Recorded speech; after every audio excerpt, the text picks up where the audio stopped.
नमस्कार, good evening, शुभ संध्या। ओम श्री ब्रह्मानंदाय नमः। ओम श्री केशवानंदाय नमः। स्वागत है आप सभी लोगों का फेसबुक लाइव के हमारे इस सेशन में। और जैसा कल हमने आपसे चर्चा की थी कि आज हम लोग बहुत ही इंटरेस्टिंग हिस्ट्री पढ़ने वाले हैं। That is the history of Marathas. मराठों के इतिहास के बारे में हम लोग पढ़ेंगे आज। और आज की चर्चा को शुरू करने से पहले मैं सभी का स्वागत करता हूँ। जो लोग आज हमारी परिचर्चा में शामिल हो रहे हैं उनको पूरन सिंह पटेल साहब, हमारे लक्ष्य के राष्ट्रीय महामंत्री जी, सोनमती जंघेल जी, गुड इवनिंग, विशाल सिंह राजपूत जी, ओम प्रकाश राजपूत जी, श्याम राजपूत जी, लोधी शैलेंद्र राजपूत जी, ओम प्रकाश राजपूत जी, निखिल कुमार जी, RBS लोधी राजपूत जी, अनीश कुमार जी, लोधी हरिओम राजपूत जी, सुनील राजपूत जी, मंजू दयाल जी, ग्रीस भारत, योगेश कुमार जी, अजय राजपूत जी, मनीष लोधी राजपूत, भारती राजपूत, संजय लोधी जी, देवीराम राजपूत जी, रविंद्र सिंह लोधी जी, रवि कुमार सिंह जी, इंजीनियर साहब, कुलदीप लोधी राजपूत, योगेश कुमार जी, ओम श्री ब्रह्मानंदाय नमः, ओम श्री केशवानंदाय नमः, पद्मेश लोधी जी, धनीराम सिंह राजपूत जी, जर्नलिस्ट संजय लोधी जी, गजेंद्र सिंह राजपूत जी, Ravi Rajput ji, good evening Shyam ji, Shyam Bihari ji, engineer Omkar Lodhi Rajput, Latesh Rajput, Dudhnath Lodhi जी, लोधी प्रशांत वर्मा मैनपुरी से, विकास राजपूत, हेमराज ठाकुर, पूनम राजपूत, कुलदीप लोधी राजपूत, राजीव राजपूत जी, हमारे मैनेजर साहब, दिनेश कुमार जी, जयप्रकाश वर्मा। चलिए, स्वागत है आप सभी लोगों का। राघवेंद्र सिंह राजपूत, लक्ष्य के स्वयंसेवक कन्नौज से, भंवर सिंह नरवरिया साहब, भिंड मध्य प्रदेश से, very good evening, Lodhi Girijendra ji, Rampur से, Jogendra Rajput ji, good evening, Deepak Kumar ji, good evening, Om Prakash Singh Rajput ji, Dharmendra Singh Azad, नमस्कार, please write title of lecture every day, Dheeraj Kumar ji, Deepak Kumar ji, Ramchandra Verma ji, Dharmendra Rajput ji, Ramkishan Rajput ji, Shashi Bhushan Singh ji हमारे बीच में है मुंबई से, ओम प्रकाश सिंह राजपूत जी, उसके अलावा मनोज लोधी राजपूत। नमस्कार शशि भूषण सिंह जी, कैसे हैं आप? उम्मीद है सभी सकुशल होंगे। गौरव लोधी राजपूत, रोहित सिंह लोधी, प्रेमपाल लोधी, रवि लोधी, कृष्णा सिंह लोधी, राजेश राजपूत, रोहित सिंह लोधी, यश राजपूत। थोड़ी सी देर हम लोग और इंतजार करेंगे, फिर आराम करेंगे और बाकी जो लोग हैं उनको जुड़ जाने देते हैं। 2 मिनट में मुझे लगता है सभी लोग जुड़ जाएंगे। हरिओम लोधी राजपूत, जुगेंद्र राजपूत जी, कौशल राजपूत जी, राजेश राजपूत जी, बिमलेश कुमार लोधी मैनपुरी से, doctor Sumit Rajput, very good evening doctor साहब, Netrapal Singh ji, doctor Geetika Rajput, very good evening, Gavendra Singh ji from Mumbai, Gavendra ji good evening, कैसे हैं आप? Kaushal Rajput ji, Sanjay Pratap Singh, very good evening, Har Narayan Singh ji, Akash Singh Rajput, Ajay Rajput, Rajesh Rajput ji, Pushpraj Singh Lodhi mayor Satna, Kesari Janagal ji नमस्कार, रोहित राजपूत, तुलसीराम राजपूत। चलिए, स्वागत है आप सभी लोगों का। महेश लोधी जी, यश राजपूत जी, हरिओम राजपूत जी हमारे जसवंत नगर इटावा से, राजू लोधी जी, तुलसीराम राजपूत जी, विनय लोधी राजपूत मैनपुरी से, Ramveer Singh Narwariya ji, very good evening. So चलिए, शिवम राजपूत फरुखाबाद यूपी से, Sangam Singh ji, very good evening, Jitendra Singh ji, शुभ संध्या। उसके अलावा हमारे साथ में जो लोग जुड़े हैं उनमें धीरज कुमार जी हैं कासन से, महेश लोधी जी हैं, मैं बिल्कुल ठीक हूँ, जितेंद्र सिंह लोधी टीकमगढ़ मध्य प्रदेश से, डॉक्टर मोनू राजपूत कास्टन से, हर्ष लोधी, धीरज कुमार लोधी अजमेर राजस्थान से, Gajendra Singh ji LSS, very good evening Gajendra ji, Ved Udayraj Singh Lodhi, Adhiraj ji Lodhi, Bhupendra Singh, Pankaj Verma, Devesh Rajput Unnao से, दीपक राजपूत, राम राजपूत, अजय राजपूत, उसके अलावा वेद उदयराज सिंह लोधी, वसंत सिंह राजपूत, प्रणाम वसंत जी, हृदय कुमार जी लोधी, गौरव राजपूत, गुड इवनिंग जी, एटा से गौरव, राहुल लोधी, सेनपुरा, मुकेश लोधी जी। सो चलिए, नमस्कार सत्येंद्र लोधी जी, और बाकी अब जो लोग जुड़ेंगे उनका भी हम लोग स्वागत करते हैं। राकेश लोधी जी हमारे बीच में हैं, अनिल लोधी जी हमारे बीच में हैं, हरीश चंद्रा जी हैं और कटनी से डॉक्टर नारायण पटेल हमारे बीच में हैं, उनका भी स्वागत है सभी का। संतोष राजपूत जी, हेमराज ठाकुर जी, कौशल राजपूत जी, मुखिया जी, देवेंद्र सिंह जी, हृदय कुमार जी, सुनील सिंह जी बांदा से, Lodhi Hariom Rajput, Ved Uday Raj Singh ji, Shailendra Lodhi ji. So Shailendra, how are you? नमस्कार। Ashish Kumar Yadav, very good evening Ashish, how are you? Doctor Narayan Patel, नमो बुद्धाय। दीपक राजपूत जी, रामचंद्र वर्मा जी। सो चलिए, मनोज राजपूत जी, रविंद्र राजपूत जी, चुन्नी लाल लिल्हारे जी बालाघाट से, गुड इवनिंग चुन्नी लाल। रवि वर्मा, नमस्ते रवि, हाउ यू? लखनऊ में कैसे हैं सब लोग? थान सिंह जी फिरोजाबाद से, Harish Lodhi, Krishna Rajput, Lakshman Singh Lodhi ji, very good evening. Roop Kishore Rajput, very good evening. Manoj Rajput ji टूडर, हेमराज ठाकुर, चलिए, विजेंद्र ब्रजेश राजपूत कासगंज से, निखिल राजपूत, अनिल लोधी अमेठी उत्तर प्रदेश से। सो अभी 150 से ज़्यादा लोग जुड़े हुए हैं हमारे, अजय राजपूत एटा से। तो बाकी लोग जुड़ते रहेंगे। अभी 153 के आसपास लोग जुड़े हुए हैं और कुछ लोगों का संजय प्रताप सिंह यूपी पीसीएस का 2 जून को हो गया है एग्जाम, तो उसकी जानकारी इनको चाहिए पीसीएस के बारे में। बिल्कुल हम लोग बताएंगे उसके बारे में। धर्मेंद्र राजपूत जी, गुलाब लोधी जी। और अब जो 150 के बाद जो लोग जुड़ रहे हैं उनका हम लोग सामूहिक रूप से उनका स्वागत करते हैं। नमस्कार, आपका वेलकम है इस चर्चा में। और जो हम लोग इतिहास की अब तक चर्चा कर रहे हैं, लोधी लाला भैया सिंह जी, कृष्ण गोपाल लोधी जी, ये दोनों हमारे नियमित साथी हैं लक्ष्य के, वो सभी लोग जुड़े हैं। सो उनका भी स्वागत है। और महेंद्र पाल राजपूत जी बांदा राठ से हमारे बीच में हैं। ब्रजमोहन ब्रह्मजीत राजपूत जी, रवि वर्मा और अमरनाथ पटेल जी, नमस्कार, आप सबका भी स्वागत है। तो जैसा हमने चर्चा की थी, हम लोगों ने इतिहास की श्रृंखला में ये कहा था कि हमारे जगत नारायण लोधी जी भी आ चुके हैं लखनऊ से, वेद प्रकाश जी, जगत नारायण लोधी जी, पवित्र नायक, संतोष राजपूत जी। चलिए, मैं बिल्कुल अच्छा हूं और आप सभी लोग भी उम्मीद है अच्छे होंगे इस लॉकडाउन में। इंजीनियर कुलदीप राजपूत, ब्रजेश राजपूत जी और मुनेन्द्र लोधी राजपूत, हेमलता लोधी जी, मान सरोवर लोधी, अनोखे लाल वर्मा जी।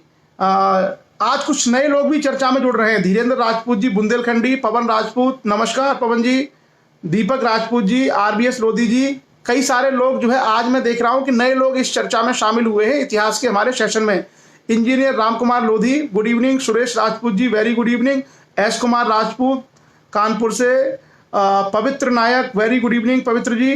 प्रदीप राजपूत, चलिए, अनोखे लाल वर्मा जी भी शायद आज पहली बार मैंने देखा है उनको। और शेषमणि पटेल जी, वेरी गुड इवनिंग शेषमणि जी।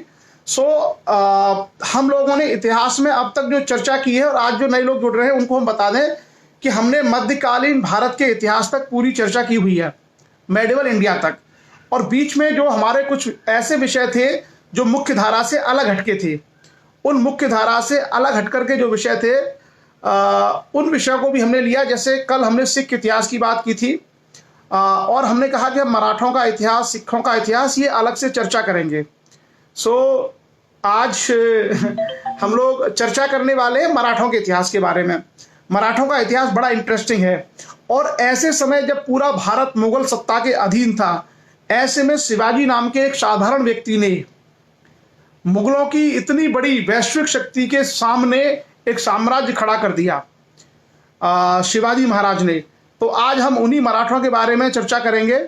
और मराठों के बारे में चर्चा करने से पहले हम लोग थोड़ी सी चर्चा करेंगे आसाम के बारे में।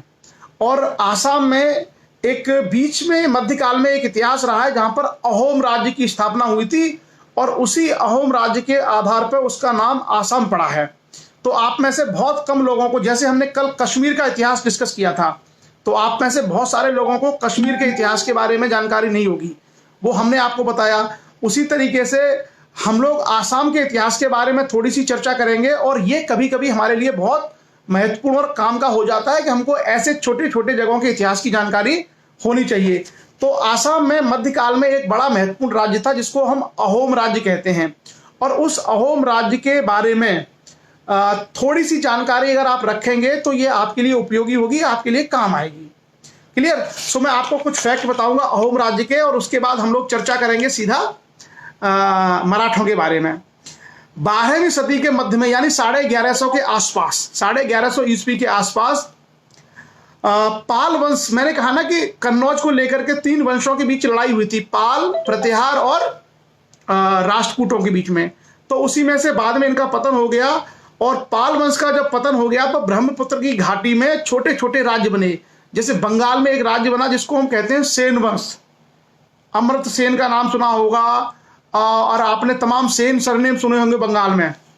तो सेन वंश का राज्य स्थापित हुआ बंगाल में। उसी समय, लगभग उसी समय ब्रह्मपुत्र घाटी में आसाम के क्षेत्र में अहोम राज्य स्थापित हुआ, अहोम राज्य स्थापित हुआ। और उस अहोम राज्य में क्या था कि आधुनिक डिब्रूगढ़, आसाम में एक जिला है डिब्रूगढ़, और डिब्रूगढ़ के नाम से एक ट्रेन भी चलती है। तो डिब्रूगढ़ जिला और शिवसागर जिला, इन दोनों जिलों को मिलाकर के ये जो एरिया था वो अहोम राजाओं के अधीन में था, और एक तरीके से ऊपरी ब्रह्मपुत्र घाटी है। उसके अलावा इस राज्य के अंतर्गत दक्षिणी पूर्वी एशिया के ताय कबीले की एक उपशाखा थी। म्यांमार से लगा हुआ एक एरिया था, वहां पर एक ताय कबीला होता था। उस ताय कबीले की एक उपशाखा थी जिसका नाम था माओ शान। जितना आपको याद रहता है उतना आप याद रखिएगा, जितना याद नहीं होता है कोई दिक्कत नहीं, लेकिन आप केवल समझ भर लीजिए। तो माओ शान करके एक शाखा थी जिसके लोगों ने आकर के ब्रह्मपुत्र घाटी में अपना शासन स्थापित किया। मूल रूप से माओ शान कबीला ही लोग थे, लेकिन आगे चल करके इन्होंने हिंदू धर्म को अपना लिया था और इनका हिंदूकरण हो गया था, उसकी भी हम लोग चर्चा करेंगे। सन 1208 ईस्वी में ऊपरी जो अहोम है वहां पर बर्मा में एक जगह थी मोगांग, बर्मा जिसको आजकल हम लोग म्यांमार कहते हैं, वहां पर मोगांग जगह थी उस प्रदेश में, और यूनान एक जगह पड़ती है, यूनान। उन सबको छोड़ करके ये सभी लोग आ गए थे ऊपरी आसाम घाटी में, और इन्होंने यहाँ पर अहोम राज्य की स्थापना की थी। अहोम जो राजा थे इनका लगातार संघर्ष बंगाल के मुस्लिम जो है सूबेदारों से चलता रहा, खास करके मुगल सूबेदारों से, और आगे चल करके इनका मुगलों के जो प्रॉपर राजा थे, खास करके औरंगजेब इत्यादि के समय में भी इनका संघर्ष चलता रहा। हालांकि इसमें हमने ये देखा कि मुगल कभी भी निर्णायक रूप से अहोम राजाओं को नहीं हरा पाए, और ना ही अहोम राजा कभी, क्योंकि मुगल तो बहुत बड़ी शक्ति थे, उसको निर्णायक रूप से हरा पाए। तो एक नदी का जो एरिया है उसको मान लिया गया दोनों की सीमाएं, और आगे चल करके औरंगजेब के आक्रमण से और तमाम चीजों से ये लोग बिखर गए, और इनके पास इतने संसाधन नहीं थे कि ये सरवाइव कर पाए। तो औरंगजेब के शासनकाल के अंतिम दौर में आकर के अहोम राजाओं की शक्तियां शून्य हो गई। लेकिन यहाँ पर हमें एक जो बहुत महत्वपूर्ण बात दिखाई देती है वो है कि यहाँ पर एक शंकर देव करके एक संत दिखाई देते हैं। शंकर देव नाम के एक संत थे, और उस संत ने वहां पर जो अपना एक भक्ति आंदोलन चलाया था। शंकर देव को वैष्णव परंपरा के संत थे, और उनको आसाम का चैतन्य कहा जाता है। जैसे बंगाल के वैष्णव संत थे चैतन्य महाप्रभु, उसी तरीके से आसाम में शंकर देव हुए, और शंकर देव को आसाम का चैतन्य समझा जाता है, चैतन्य कहा जाता है।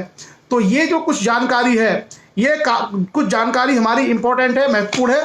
बस इतनी ही जानकारी आप लोग अहोम राज्य के बारे में समझ लेना कि ये आसाम के डिब्रूगढ़ और शिवसागर जिलों में इनका राज्य था, और 12वीं शताब्दी के मध्य से लेकर के 15वीं, 16वीं, 17वीं शताब्दी तक ये रहा। ये बंगाल के लोगों से लड़ता रहा, और उसके अलावा ये जो मुगल थे मुगलों से भी लड़ते रहे। और हालांकि इन्होंने अपनी स्वतंत्रता नहीं खोई, ये कबीला ही लोग थे, लेकिन बाद में ये लोग जो है हिंदू हो गए थे। मैं एक दो आपको राजा का नाम बताता हूं, इसमें महत्वपूर्ण राजा क्या था। ये लोग बंगाल के शासक अलाउद्दीन हुसैन शाह, नुसरत शाह और इलियास शाह, इन लोगों से ये लगातार संघर्ष करते रहे। और यहाँ पर सुहगमुंग करके एक अहोम का सबसे बड़ा शासक था जिसका नाम था सुहगमुंग, और आगे चल करके इसने अपना नाम रखा था स्वर्ग नारायण। जो सुहगमुंग था बेसिकली वो कबीलाई जनजाति से था जो म्यांमार के एरिया से आए थे, और वहां से आने के बाद फिर शंकर देव के माध्यम से और तमाम लोगों के माध्यम से यहाँ पर हिंदू धर्म को अपनाया इन लोगों ने, और बाद में चल करके उसने स्वर्ग नारायण सिंह अपना नाम रखा। तो ये अहोम राज्य का इतिहास है, और इसी अहोम कबीले के आधार पर बाद में चल करके इसका नाम आसाम पड़ा। आजकल जिसको हम आसाम कहते हैं बेसिकली वो असम अहोम कबीले के आधार पर ही उसका नाम आसाम पड़ा है। ये छोटा सा इतिहास है आसाम का। आप राजा स्वर्ग नारायण को याद रखना, माओसांग कबीले को याद रख सकते हैं, शंकर देव को याद रख सकते हैं, जिनको आसाम का चैतन्य कहा जाता है। बस इतनी सी जानकारी अगर आप रखेंगे तो हो सकता है कभी ये आपको काम आ जाए। क्लियर। अब हम लोग आगे बढ़ते हैं और अब हम बात करेंगे मराठों की। तो मराठों में आपने छत्रपति शिवाजी का नाम सभी लोगों ने सुना होगा, सभी लोगों ने सुना होगा छत्रपति शिवाजी। छत्रपति शिवाजी के अलावा भी मराठों में आपने बालाजी बाजीराव का नाम सुना होगा, बाजीराव का नाम सुना होगा, बालाजी विश्वनाथ का नाम सुना होगा, कई सारे नाम आपने सुने होंगे। तो आज हम लोग इसी मराठा साम्राज्य की चर्चा करेंगे कि भारत में इतनी बड़ी मुगल शक्ति के होते हुए भी किस तरीके से साधारण जो है शिवाजी नाम के व्यक्ति ने एक साम्राज्य की स्थापना की। हम लोगों ने जब मुगल इतिहास की चर्चा कर रहे थे तो उस समय हमने शाहजहां के बारे में डिस्कशन किया था, और शाहजहां के बारे में हमने आपसे कहा था कि शाहजहां ने जब अहमदनगर पे हमला किया था तो उस समय जो शिवाजी के पिता थे शाहजी भोंसले, वो बेसिकली अहमदनगर का जो शासक था उसकी सेवा में, उसके दरबार में बड़े अधिकारी थे। और जब अहमदनगर ने शाहजहां के साथ में समझौता कर लिया तो वो वहां से खिन्न होकर के बीजापुर के जो शासक था उसकी सेवा में चले गए। और इस बीच में हम देखते हैं कि एक तरफ तो मुगलों ने लगातार हमले जारी रखे शाहजहां के समय। शाहजहां के समय बेसिकली औरंगजेब क्या था, दक्षिण का सूबेदार था। जो दक्कन के राज्य थे, बीजापुर, गोलकुंडा, बरार, बीदर, अहमदनगर, ये जो सारे दक्कन के राज्य थे, इन सारे राज्यों को डील करता था कौन, मुगल बादशाह की ओर से औरंगजेब। तो औरंगजेब का लगातार इंटरेस्ट था कि मैं किस तरीके से इनको जीत करके मुगल साम्राज्य का हिस्सा बना लूं। और उसी समय आगे चल करके एक घटना हुई थी, आपने देखा था कि शाहजहां बीमार पड़ गए थे 1652 के आसपास। तो शाहजहां जब बीमार पड़े तो उसी समय औरंगजेब ने क्या किया, शाहजहां को पकड़ के कैद कर लिया और खुद उसने अपने आप को बादशाह घोषित कर दिया। ये सारी चर्चाएं हम लोग कर चुके हैं ऑलरेडी, मुझे लगता है सबको पता होगा। तो औरंगजेब दक्षिण के मामलों में खास इंटरेस्ट रखता था, और दक्षिण के राज्य एक तरफ तो आपस में एक दूसरे से लड़ते थे, जैसा कि हमने बीजापुर वाले विजयनगर साम्राज्य के समय भी देखा था, और साथ ही साथ दक्षिण के राज्यों का मुगलों से भी झगड़ा था। इसी कारण से शिवाजी को मौका मिला। तो शिवाजी के पिताजी जो थे उन्होंने सबसे पहले साम्राज्य का सपना देखा था, और उन्होंने जो कर्नाटका का एरिया है, बंगलौर और उससे लगा हुआ महाराष्ट्र का जो एरिया है, वहां पर उन्होंने अपना अलग से स्वतंत्र राज्य कायम करने की कोशिश की। हालांकि उनको सफलता नहीं मिली, और आगे चल करके शिवाजी ने स्वतंत्र मराठा राज्य की स्थापना करना शुरू की, और उन्होंने शुरू में कई किले जीते, और धीरे धीरे मराठा सरदारों की वो सेनाएं बनाते चले गए। और आगे चल करके कभी बीजापुर के साथ, कभी गोलकुंडा के साथ, कभी बीदर के साथ, कभी मुगलों के साथ शिवाजी का संघर्ष लगातार चलता रहा। और उस संघर्ष में कई बार शिवाजी को असफलता मिली, कई बार उनको सफलता मिली, लेकिन अंततः शिवाजी अपना राज्य कायम करने में सफल रहे। हम वो सारी चर्चाएं करेंगे कि किस तरीके से शिवाजी का औरंगजेब से युद्ध हुआ, और औरंगजेब ने एक उसमें हरा करके उनके बेटे को लेके गया संधि के तहत, और किस तरीके से आगरा के किले से शिवाजी निकले, और निकलने के बाद पुनः उन्होंने अपने स्वराज की स्थापना की। ये सारी चर्चा हम लोग करेंगे। उसके अलावा सूरत को शिवाजी ने 2 बार लूटा, जो सूरत शहर है उसको शिवाजी ने 2 बार लूटा, उसकी भी हम चर्चा करेंगे कि क्यों शिवाजी ने सूरत को लूटा था। शिवाजी का जन्म 1627 में हुआ था, और 1674 में जाकर के उन्होंने अपने राज्य की स्थापना की। और उस समय औरंगजेब अपने चरम सीमा पर था। 1674 में औरंगजेब और मुगल साम्राज्य अपने चरम पर था जब शिवाजी ने अपने राज्य की स्थापना की। उसके बाद आगे चल करके हम देखेंगे कि 1680 में शिवाजी की मृत्यु हो गई, और उनकी मृत्यु के बाद फिर उनका बेटा और उनकी एक जो पत्नी थी उसका दूसरा बेटा, इनको लेकर के सत्ता का एक बंटवारा चलता रहा। और आगे चल करके संभाजी, ताराबाई, राजा राम, ऐसे कई सारे शासक आए, और बाद में चल करके शाहू जी एक राजा बने। उन्होंने अपना एक सेनापति बनाया, प्रधानमंत्री कह सकते हैं, जिसको पेशवा कहते थे, और बालाजी विश्वनाथ को उन्होंने अपना पेशवा बनाया। बाद में चल करके छत्रपति मतलब मराठा राजा के स्थान पर ये जो पेशवा है वही महत्वपूर्ण होते चले गए, और छत्रपति की शक्तियां नाम मात्र की रह गई। तो आगे चल करके इतिहास में हम देखते हैं कि जो ये पेशवा थे, जैसे बालाजी विश्वनाथ, उन्होंने लगभग मराठा साम्राज्य को अपने हाथ में ले लिया। और आगे चल करके उनका जो एक बेटा था बाजीराव प्रथम, वो भारत के सबसे बड़े विजेताओं में से एक है।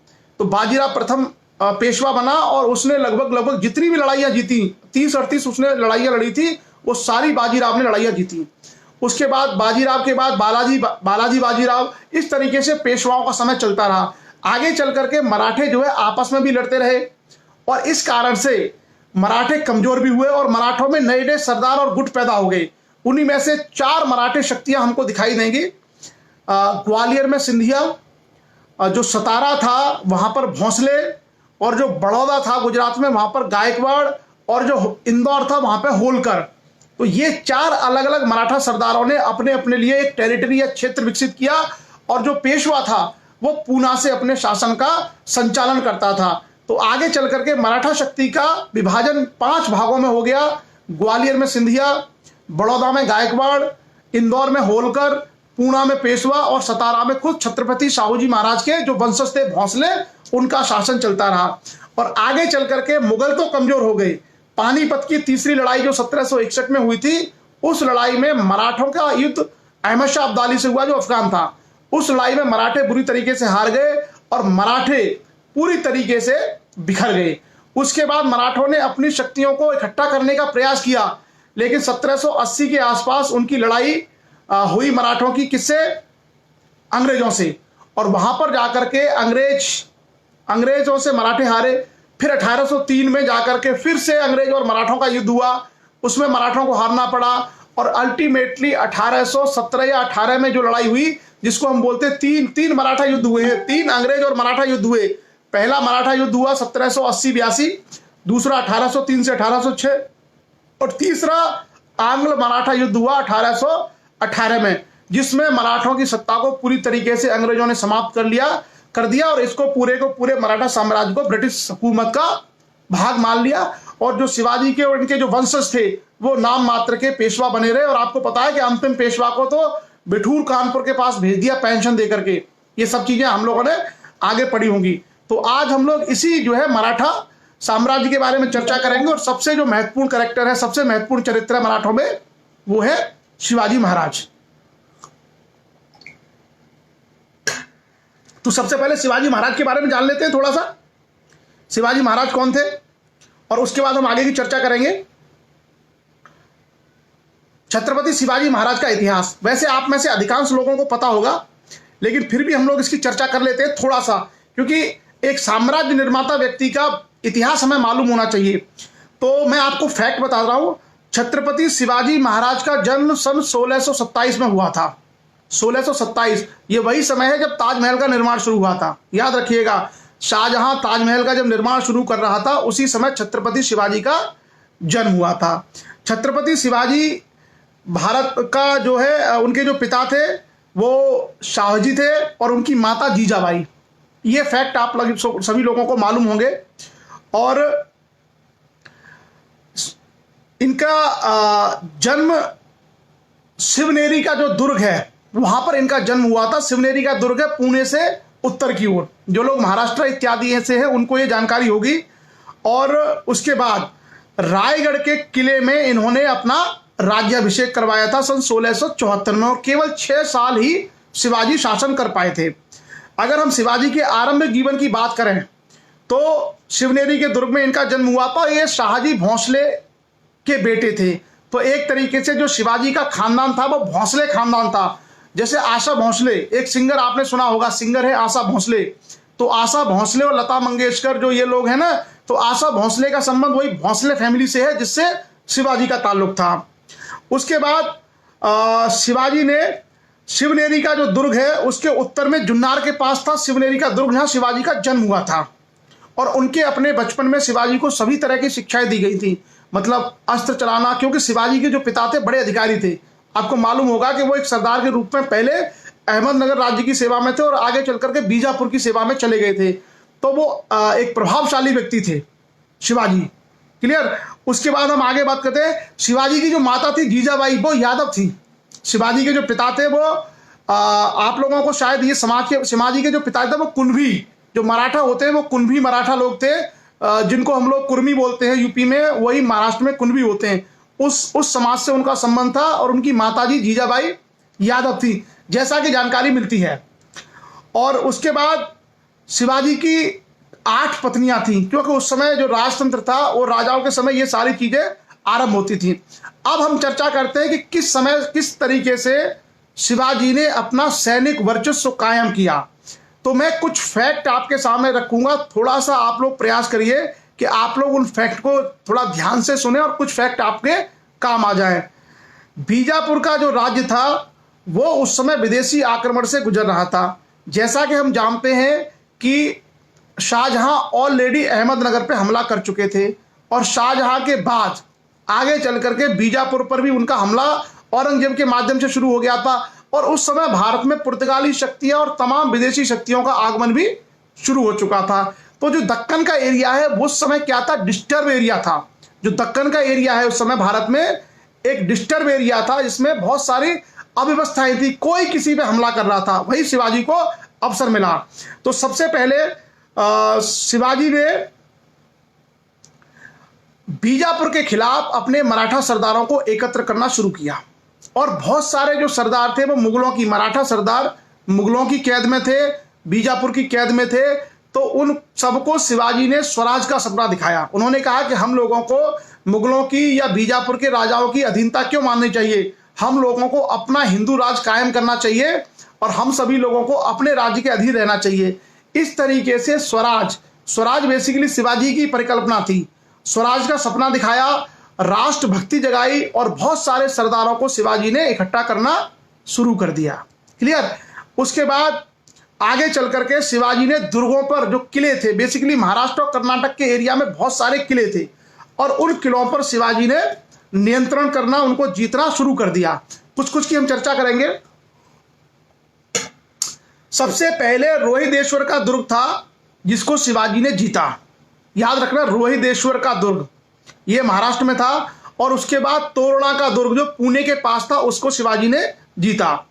उसके बाद आगे चल करके आदिल शाही दरबार में के कुछ लोगों को उन्होंने शिवाजी ने अपनी तरफ मिला लिया।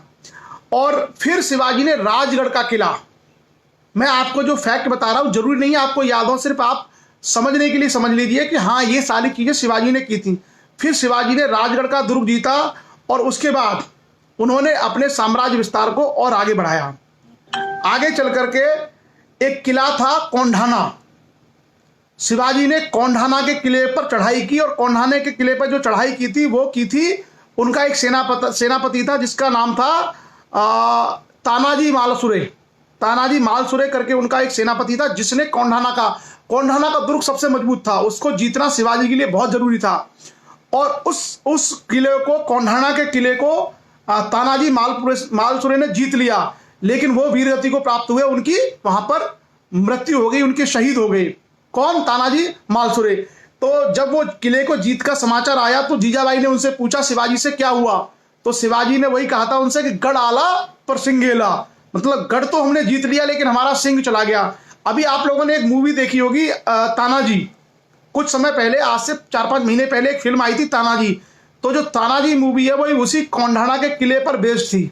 जो कोंढाना का किला शिवाजी ने जीता था उसके सेनापति जो थे वो तानाजी मालसुरे थे और उसी के ऊपर वो फिल्म बनाई गई थी तानाजी, कुछ लोगों को पता होगा। तो उसमें वही चित्रांकन किया है। इसी तरीके से शिवाजी ने बारी बारी करके बहुत सारे किले जीते। उसके बाद हम आगे चलते हैं। आगे चल करके कोंकण, जो गोवा का तट है, कोंकण वाले तट के बहुत सारे क्षेत्र को शिवाजी ने जीत लिया और रायगढ़ को उन्होंने एक तरीके से अपनी राजधानी के रूप में विकसित किया, रायगढ़ के किले को। आगे चल करके बीजापुर का जो सुल्तान था वो शिवाजी की इन एक्टिविटी से बड़ा परेशान था। तो उसने क्या किया कि एक विश्वासघात करके शिवाजी के कुछ सरदारों को उसने पकड़वा लिया। किसने? बीजापुर के सुल्तान ने। और शिवाजी को कुछ मामलों में संधि करने का और बीच का रास्ता अपनाने के लिए बाध्य होना पड़ा। एक और जो घटना है मैं आपको बताता हूं। बीजापुर का जो आदिल शाही राजा था उसने अपना एक सरदार भेजा शिवाजी से लड़ने के लिए जिसका नाम था अफजल खां। आप लोगों ने सुना होगा अफजल खां का नाम। तो अफजल खां और शिवाजी से मिलने आया और बात यह हुई कि दोनों की दोनों जो सेनाएं हैं, इन दोनों सेनाओं में समझौता हो जाएगा, दोनों राज्यों में, शिवाजी का और बीजापुर का। लेकिन अफजल खां की नीयत सही नहीं थी। अफजल खान ने क्या किया कि शिवाजी को मारने के लिए कटार निकाली। तो शिवाजी का कद बड़ा छोटा था, यह कहा जाता है कि शिवाजी 5.5 फीट के थे, कम हाइट के व्यक्ति थे। तो शिवाजी बघनक का इस्तेमाल करते थे। बघनक मतलब जैसे हाथ में जो हम लोग एक हाथ का एक यंत्र वो होता था, एक तरह का औजार आप हाथ में पहना और उसको ऐसे करके किसी के पेट में भोंक दो। तो शिवाजी को अफजल खान की नीयत पर शक था कि ये आ रहा है, ये इतना भरोसेमंद आदमी नहीं है। और शिवाजी के जो गुप्तचर थे उन्होंने आगाह कर रखा था कि ये जरूरी नहीं है कि आपसे ये समझौता करने आ रहा हो सकता है ये आपके साथ कुछ अनर्थ भी कर दे। और अफजल खान बहुत लंबा चौड़ा था। अफजल खान को शिवाजी ने बघनक मार के उसकी हत्या कर दी और उसके बाद बीजापुर के सेना में हलचल मच गई और तमाम लोगों को उन्होंने मार के लूट लिया और उनको एक तरीके से शिवाजी ने उनके जो हथियार अस्त्र शस्त्रों पर कब्जा कर लिया। तो एक तो शिवाजी ने बड़ा काम ये किया था। दूसरा शिवाजी ने बड़ा काम किया था कि शिवाजी की जो एक्टिविटी थी, उनकी जो कार्य थे, उनसे औरंगजेब भी परेशान था। तो औरंगजेब ने क्या किया कि शिवाजी के लिए उसने मुगल सूबेदार शाइस्ता खां को भेजा और शाइस्ता खां पूरी तैयारी के साथ गया। शाइस्ता खां पूरी तैयारी के साथ गया शिवाजी को पकड़ने के लिए। वो उस समय एक जो है दुर्ग में था, एक किले में था शाइस्ता खां। शाइस्ता खां औरंगजेब का बेसिकली मामा था। शाइस्ता खां जो था वो औरंगजेब का मामा था। तो शिवाजी बड़े साहसी व्यक्ति थे, बहुत साहसी थे। उन्होंने क्या किया शिवाजी ने कि रात में कुछ सैनिक लेकर के उन्होंने शाइस्ता खां के जो टेंट थे, तंबुओं में रुके हुए थी मुगल जो है सेना और मुगल सरदार। तो शिवाजी ने रात के अंधेरे में साहस का परिचय देते हुए शाइस्ता खां पे हमला कर दिया और शाइस्ता खां का उसमें हाथ कट गया और वो डर के वहां से भाग गया। जब शाइस्ता खां वहां से भाग गया, उसका हाथ काट लिया शिवाजी ने, तो मुगल सेना में भगदड़ मच गई और सारे मुगलों को शिवाजी ने फिर एक तरीके से तितर बितर कर दिया और लूट लिया। तो ये बात जब औरंगजेब को पता चली, औरंगजेब को बड़ा बेइज्जती महसूस हुई। उन्होंने कहा यार हमारा जो है मुगल सूबेदार का हाथ काट लिया शिवाजी ने। और शिवाजी छोटे राजा थे। औरंगजेब जो है शिवाजी को कहता था पहाड़ी चूहा। औरंगजेब क्योंकि पूरे हिंदुस्तान का बादशाह था, तो हिंदुस्तान बहुत बड़ा राज्य था और शिवाजी का एरिया बहुत छोटा था। तो औरंगजेब को लगता था कि शिवाजी कोई छोटा मोटा व्यक्ति है। लेकिन जब उसके सेनापति का, उसके सूबेदार का हाथ काट लिया तो उसको बड़ा अपमान महसूस हुआ और औरंगजेब ने फटाफट से शाइस्ता खां को दक्कन से बुलाया और उसका ट्रांसफर कर दिया बंगाल। और इस तरीके से शिवाजी ने मराठों के बीच में अपनी प्रतिष्ठा कायम कर ली। वहां पर जाके उन्होंने मराठों के बीच में अपनी जो प्रभुसत्ता है और अपनी जो एक इज्जत है वो शिवाजी ने स्थापित की। अब ऐसे में शिवाजी और औरंगजेब के बीच में झगड़ा अवश्यंभावी हो गया था। यह घटना है 1663 ईस्वी की, शाइस्ता खां वाली। अब जब औरंगजेब को लगा कि भाई ऐसे काम नहीं चलेगा, एक छोटा सा आदमी नाक में दम किए हुए है, तो औरंगजेब ने बहुत भारी सेना के साथ राजा जयसिंह को भेजा शिवाजी पर हमला करने के लिए। और कई सारे किलों पर युद्ध हुए। क्योंकि मुगलों की सेना बहुत बड़ी थी, शिवाजी के पास छोटी सेनाएं थी, तो शिवाजी को हारना पड़ा। बहुत सारे किले शिवाजी हारते चले गए और अंत में 1665 में आकर के शिवाजी को लगा कि भाई नहीं जीत पाएंगे, तो शिवाजी ने संधि कर ली। किससे? मुगलों के साथ। और यह संधि हुई थी 1665 में। राजा जयसिंह थे, वो राजपूत थे जयपुर के, वो औरंगजेब के सेनापति थे। तो याद रखना, जो पुरंदर की संधि हुई थी 1665 की, वो राजा जयसिंह और शिवाजी के बीच हुई थी। औरंगजेब उस युद्ध में नहीं गया था।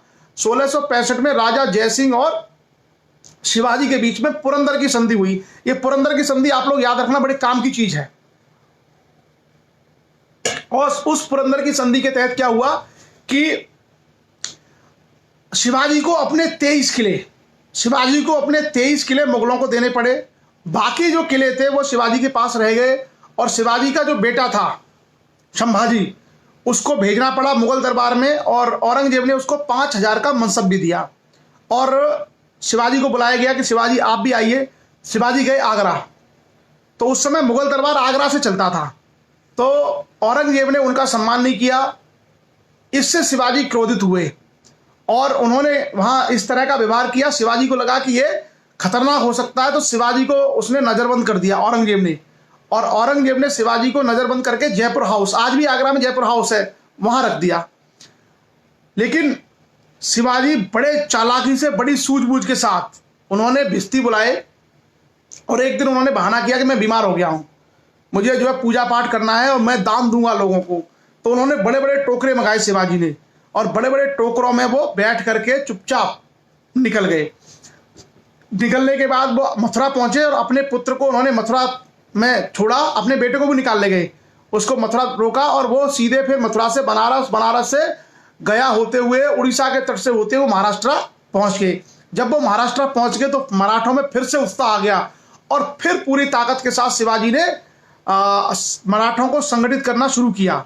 और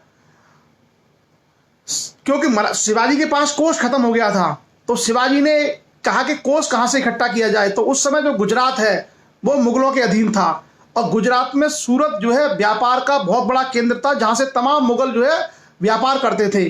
तो मुगल साम्राज्य के व्यापार का एक बड़ा केंद्र था। शिवाजी ने युक्ति लगाई और सूरत को लूट लिया 1664 में। तो जब सूरत को लूट लिया तो बहुत सारे वहां से धन संपत्ति वो लेके गए और फिर से उन्होंने अपनी सेनाएं बनाई।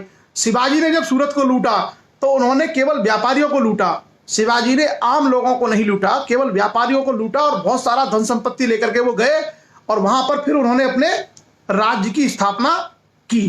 क्लियर। उसके बाद आगे चल करके फिर मुगलों के बीच में और शिवाजी के बीच में लगातार संघर्ष होता रहा। मुगलों और शिवाजी के बीच में लगातार संघर्ष होता रहा। बहुत सारे किले वो जीतते गए, बहुत सारे किले वो हारते गए, और फिर 1670 ईस्वी में शिवाजी ने फिर से एक बार सूरत को लूटा। और आगे चल करके शिवाजी ने फिर अपना 1674 में अपना राज्याभिषेक किया और रायगढ़ के किले में शिवाजी छत्रपति शिवाजी के रूप से पहले मराठा राजा बने। और उसके कुछ दिन बाद ही 10-12 दिन बाद उनकी माता की डेथ हो गई। और शिवाजी ने फिर 6 साल तक लगभग शासन किया, 1674 से लेकर 1680 तक। तो आप ये समझिए शिवाजी का जो शुरुआती जीवन है वो केवल संघर्ष है। शुरुआती जीवन में वो केवल संघर्ष करते रहे। उनको कामयाबी कब मिली? बाद में जाकर के 1674 में, और 1680 में शिवाजी की मृत्यु हो गई। शिवाजी की मृत्यु के बाद में जो मराठा साम्राज्य है उसके लिए 2 दावेदार थे। शिवाजी की जो 2 पत्नियों के 2 पुत्र, एक उनका पुत्र था संभाजी, आगे उसकी चर्चा हम लोग आपसे आगे करेंगे। शिवाजी ने अपना जो शासन कायम किया था उसमें उसने 8 बड़े टैलेंटेड लोगों को शामिल किया, जिनको कहा जाता अष्टदिग्गज।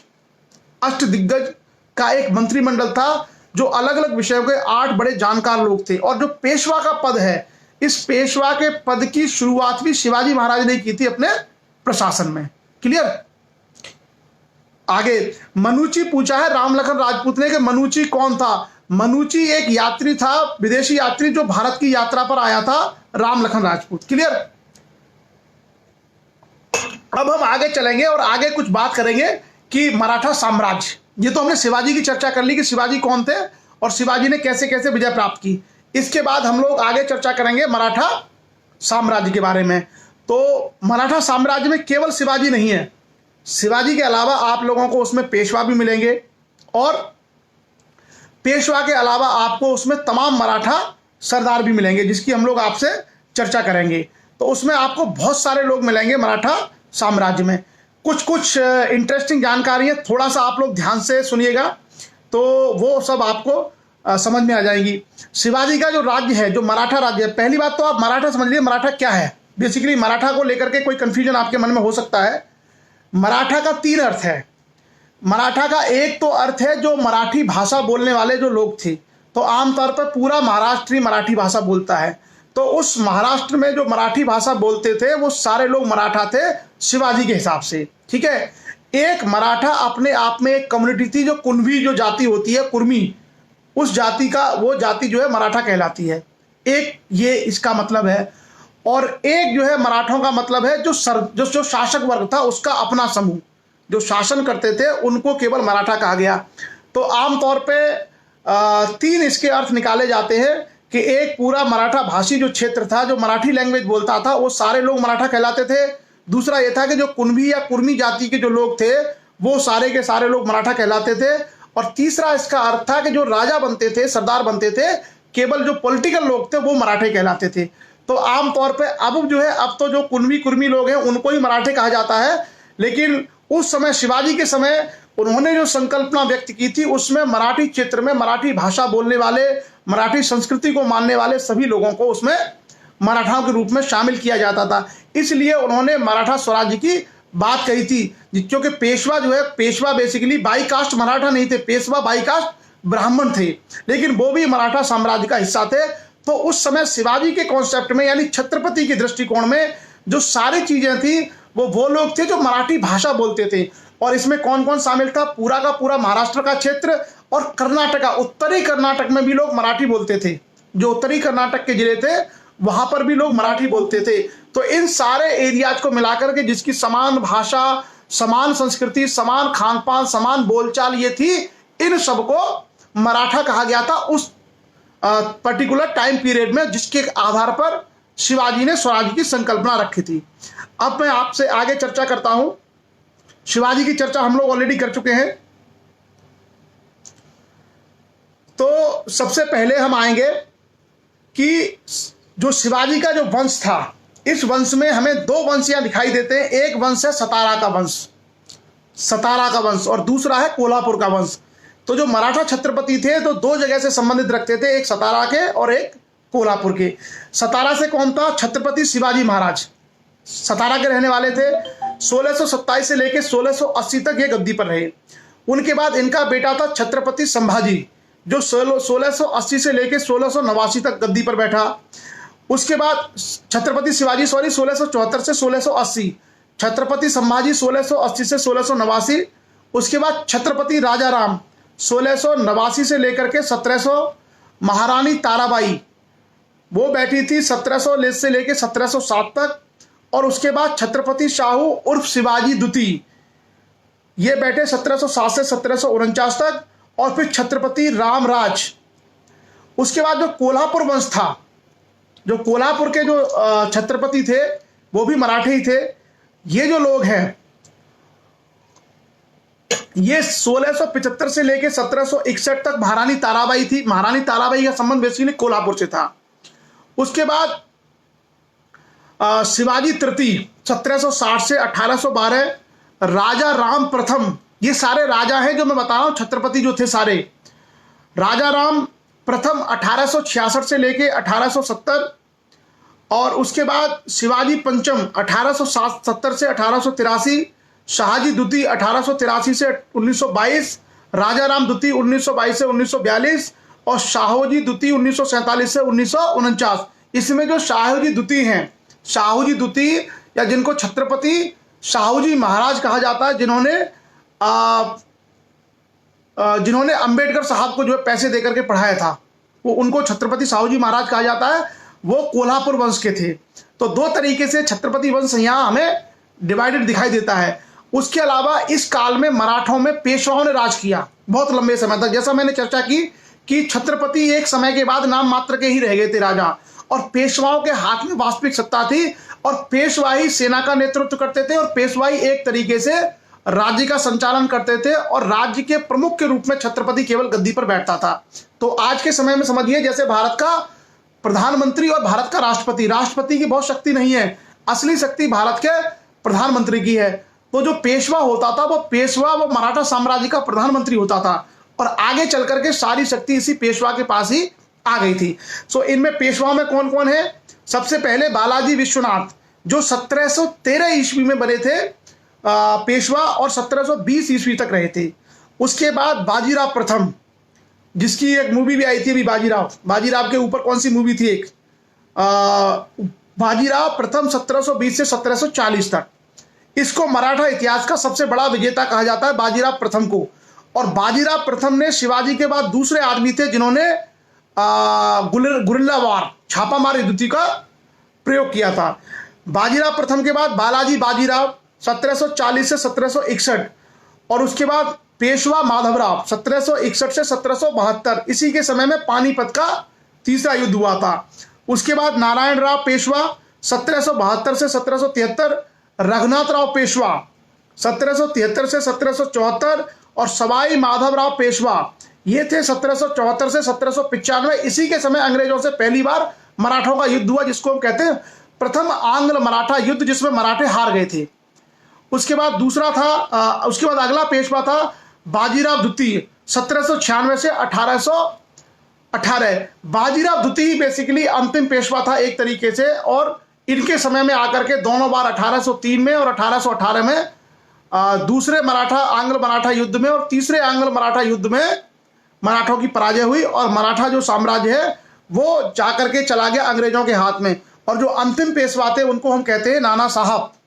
जो अंतिम पेशवा थे उनका नाम था नाना साहब। आपने इनका भी नाम सुना होगा 1857 की लड़ाई में।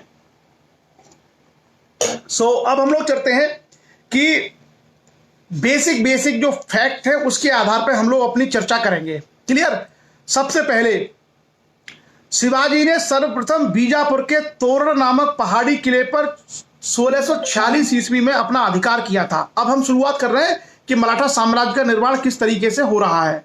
तो सबसे पहले 1646 में, लगभग आप कह सकते हैं 19 साल की उम्र में, शिवाजी ने सबसे पहले तोरण नामक पहाड़ी किले पर कब्जा किया था जो बीजापुर के अधीन था।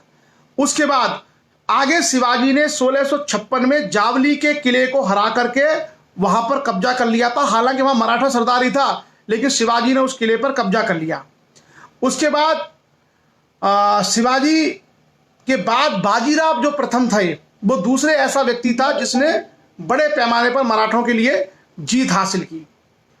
अब हम लोग आते हैं आगे मराठों के इतिहास का विकास क्रम किस तरीके से हुआ।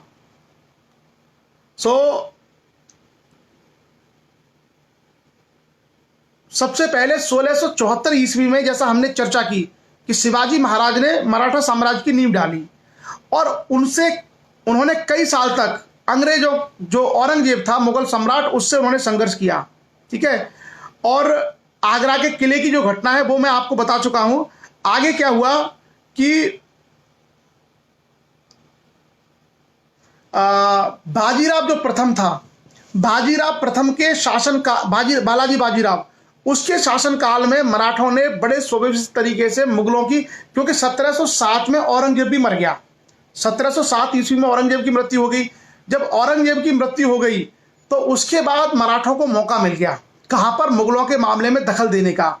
और 1739 में शायद मुगल जो है चढ़ के आ गए थे दिल्ली तक चढ़ के आ गए थे, और उन्होंने दिल्ली के बादशाह को बदल दिया था। तो जैसे जैसे मुगल कमजोर हुए, मराठों ने उसका लाभ उठाया, और मराठों ने धीरे धीरे करके एक तरीके से मुगलों के स्थान को भरना शुरू कर दिया। और मराठों ने कई सारे युद्धों में, छोटे छोटे युद्धों में तमाम सरदारों को हराया। और ये जो सारी जीत है, ये सारी की सारी जो विजय है, ये सब की थी बालाजी विश्वनाथ और बाजीराव के समय। और बाजीराव के समय ये कहा जाता है कि उसने 40 से 41 लड़ाइयां लड़ी मराठों के लिए, उसमें सारी लड़ाइयां जीती। और आगे चल करके मराठे इतने शक्तिशाली हो गए थे कि दिल्ली का जो बादशाह था वो केवल नाम मात्र का रह गया। और नादिर शाह ने जब 1739 में भारत पे हमला किया, हिंदुस्तान पे, तो नादिर शाह के हमले का मुकाबला मुगल नहीं कर पाए, और नादिर शाह दिल्ली को, पंजाब को, तमाम जगहों को लूट के ले गया। और बाद में 1748 में अहमद शाह अब्दाली ने हमला किया, तो अहमद शाह अब्दाली के हमलों को भी मुगल नहीं रोक पाए। मुगलों के अंदर इतनी शक्ति नहीं बची थी कि वो उनको रोक पाए। तो आगे चल करके मराठों ने कमान संभाली, और मराठों ने मुगलों से जाकर के लड़ाई की, और मराठों ने अफगानों से जाकर लड़ाई की। और आगे चल करके हम देखते हैं कि 1761 में पानीपत में तीसरा युद्ध हुआ, जिसको बोलते हैं पानीपत की तीसरी लड़ाई। इस पानीपत की तीसरी लड़ाई में अब मुगल और अफगान नहीं लड़ रहे थे। मराठे महाराष्ट्र से जाकर के कहां पहुंचे, पानीपत हरियाणा, और वहां जाकर के मराठों ने जो है अहमद शाह अब्दाली से युद्ध किया। हालांकि जो ये वाला युद्ध है, इस युद्ध में इतना बड़ा नुकसान हुआ मराठों का कि मराठे जो है पूरी तरीके से टूट गए पानीपत के बाद। और आगे फिर अंग्रेज आ गए, और अंग्रेजों ने उनको कई युद्धों में हराया, और मराठा शक्ति का धीरे धीरे भारत में पतन हो गया। लेकिन जो बाजीराव वगैरह थे, ये बड़े मतलब ऐसे लोग थे, उनका ये मानना था कि अटक से लेके कटक तक जो है मराठों का झंडा लहराएगा। अटक जो है एक शहर है पाकिस्तान में एक शहर है अटक, और कटक एक शहर है उड़ीसा में।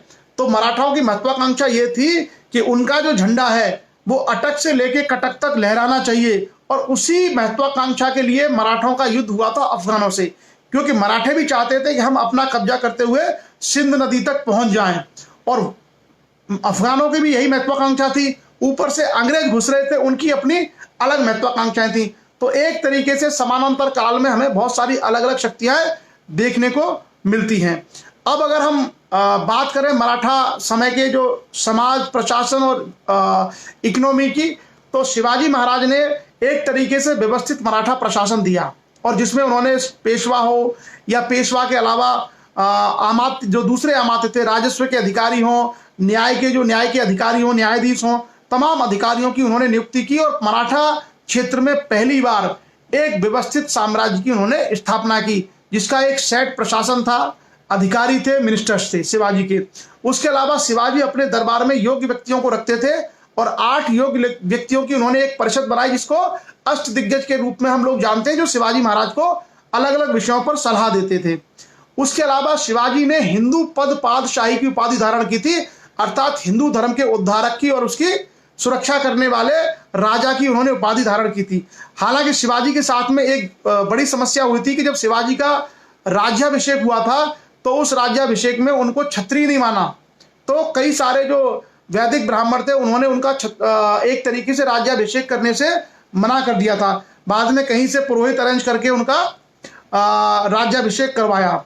सो अब मराठों के अंग्रेजों के साथ युद्ध में हम लोग मॉडर्न इंडिया में देखेंगे। अभी हम लोग मराठा और अंग्रेज युद्ध नहीं पढ़ेंगे, उसकी चर्चा हम आधुनिक भारत में करेंगे।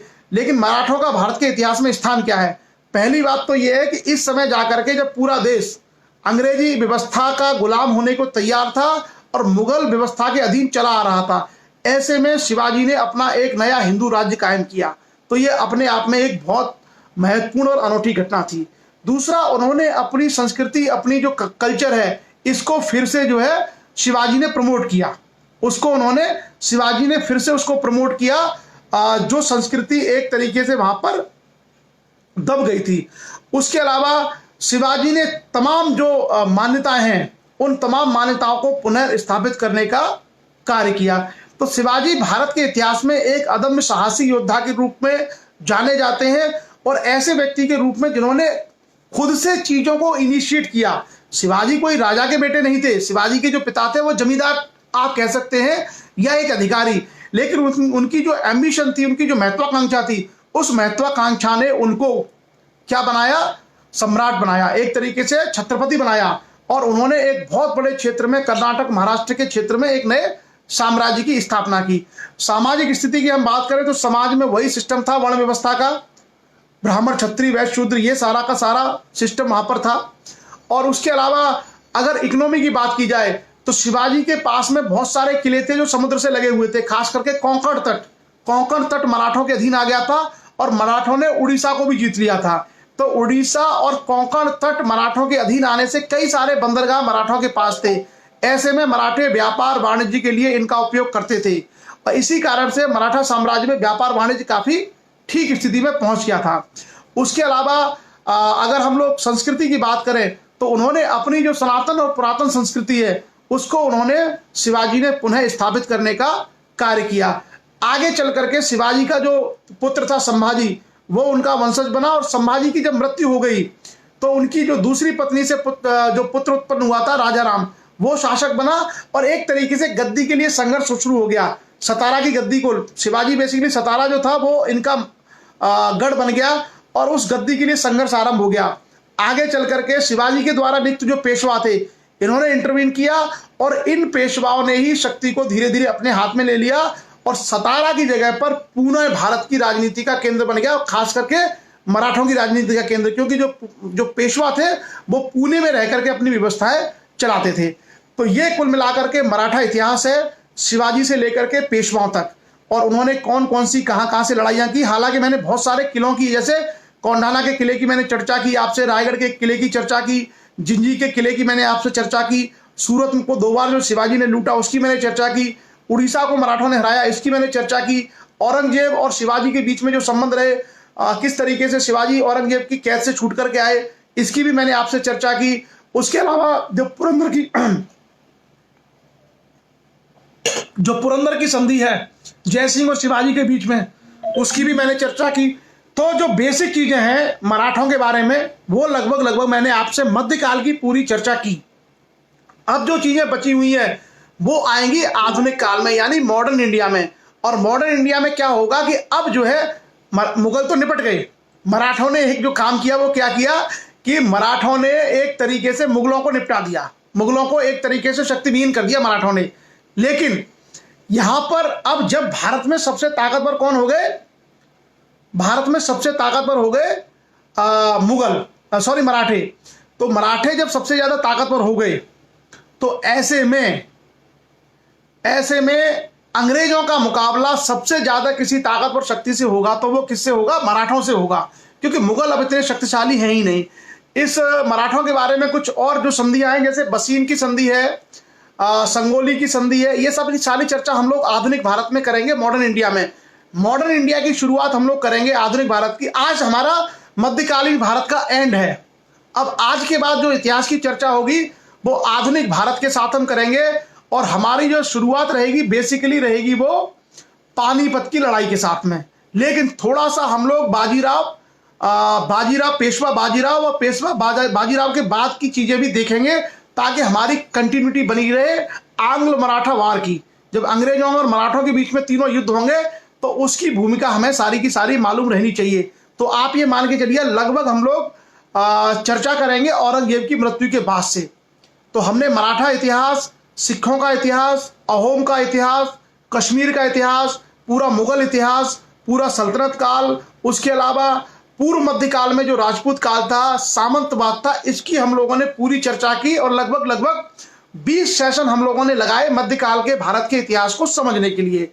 अब अगर इसमें कहीं कोई समस्या आपके सामने रहती है या कोई ऐसा प्रश्न है जो आपको नहीं आता है तो आप व्यक्तिगत रूप से भी मुझे उसे भेज सकते हैं, उसका आंसर मैं आपको पर्सनली भेज दूंगा।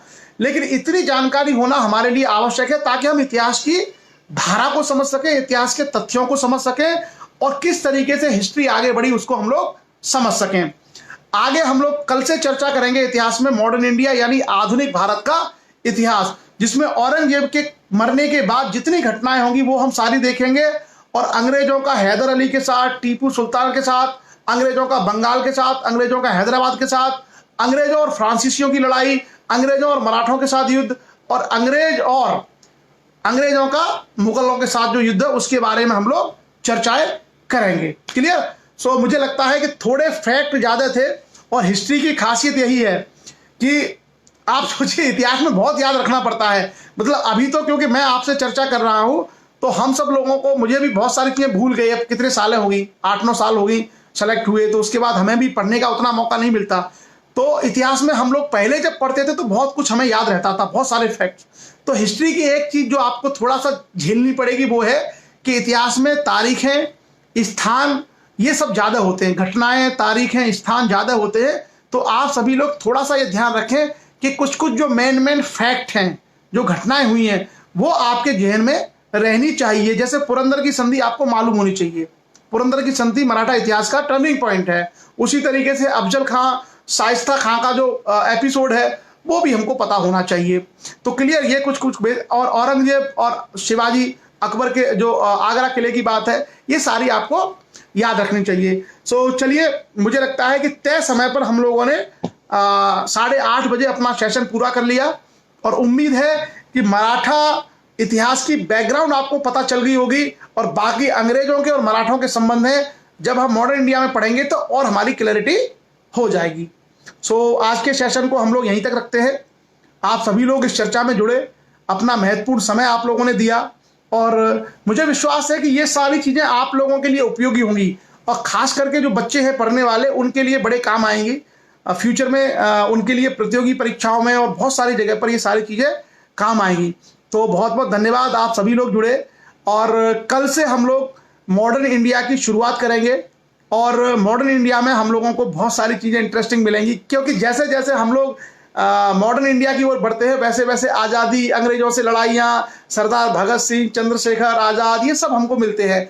तो वो इतिहास और इंटरेस्टिंग होता चला जाता है। गांधी जी का योगदान, भारत में तमाम आंदोलन, कांग्रेस और तमाम चीज़ों की स्थापना, तो वो एक बहुत इंटरेस्टिंग चीज़ें हमारे सामने आती चली जाएगी, और वो हमारे ज़्यादा नज़दीक होती हैं, क्योंकि हमें मालूम है कि कुछ साल पहले की ही हैं। तो चलिए आज की चर्चा को विराम दिया जाए। चलिए साहब, बहुत बहुत धन्यवाद, आप सभी लोग चर्चा में जुड़े। पुनः आप सभी लोगों का बहुत बहुत आभार। आज के लिए हमारी तरफ से इतना ही। कल सुबह आपसे मिलेंगे भारत की जलवायु के साथ भूगोल की क्लास में 7:30 बजे। तब तक के लिए शुभ रात्रि, जय हिंद।